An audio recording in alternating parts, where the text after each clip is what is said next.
times have been tough for the independents lately. They've been gobbled up by the big boys. Fiat owns Ferrari, Chrysler owns Lamborghini. But now Modena has a new supercar that may prove to be the most amazing of them all.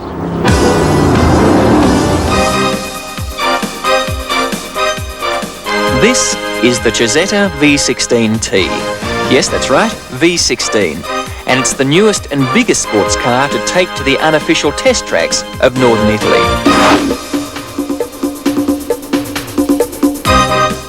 Everything about this car is unique. Even the music you can hear was especially written for it by the Oscar award-winning composer Giorgio Moroder. Moroder is in fact one of the backers of the car's production. And it's not surprising to find him on the company's nameplate in recognition of his financial support. For 10 years, this has been one man's dream, the former Lamborghini test and development engineer, Claudio Zampoli.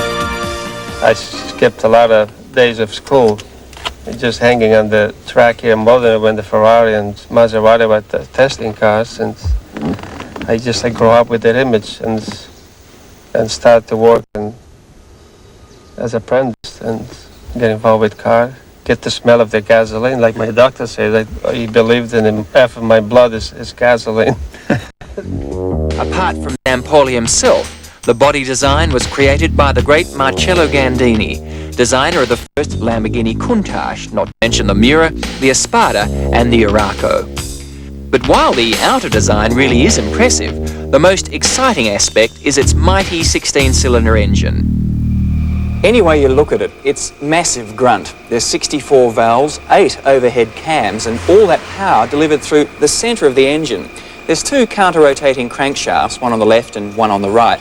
They're geared into a single shaft and a transaxle that delivers the power to the rear wheels. This unique T design leaves plenty of room for the brakes and some suspension that would be quite at home on a race car.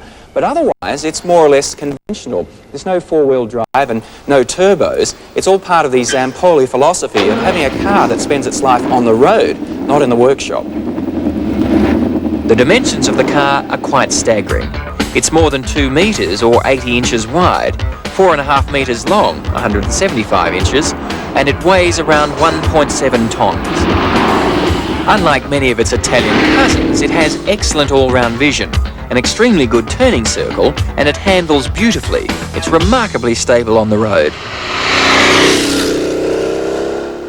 Now, I'm not irresponsible, but with 540 brake horsepower sitting behind your head, there is a slight temptation to see what this beast will do. For record only, 0 to 100 kilometres an hour comes up in about 4 seconds, and you're still in first gear. The old-fashioned ton, 100 miles an hour, comes up in about 12 seconds. And oh, the sweet sound. How fast do you think it'll go? I can't say it. I think it will go pretty fast, but I don't know yet. 200 plus? I like the idea that 200 plus. Of course, that's 200 miles per hour, or about 320 kilometres per hour.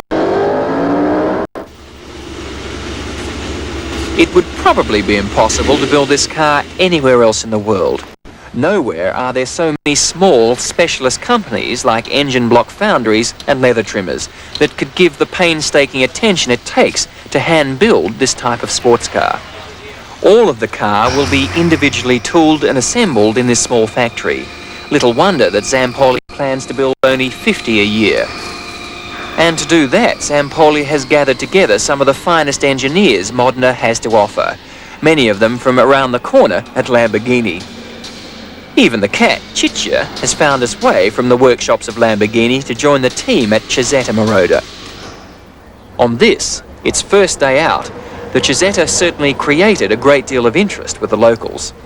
Naturally, some didn't have the mechanical knowledge to be able to fully understand the complexities of a V16, while others, including those from Ferrari, took more than a passing interest. This afternoon passing through the theaters in the car, so I came to give a look directly to the car. Sure. Is this your first look at it? Yes, yes. What do you think? Really, to the real car. Yeah. On the magazine I've seen, I've already seen the car. What do you think? Not bad. Not bad. Well, here for a Ferrari, it must be good. I mean, if you say not bad, then it's a compliment. Yeah, it's achievement. Most of us will never get the opportunity to own one of these magnificent cars, but like Claudio Zampoli, we can always dream.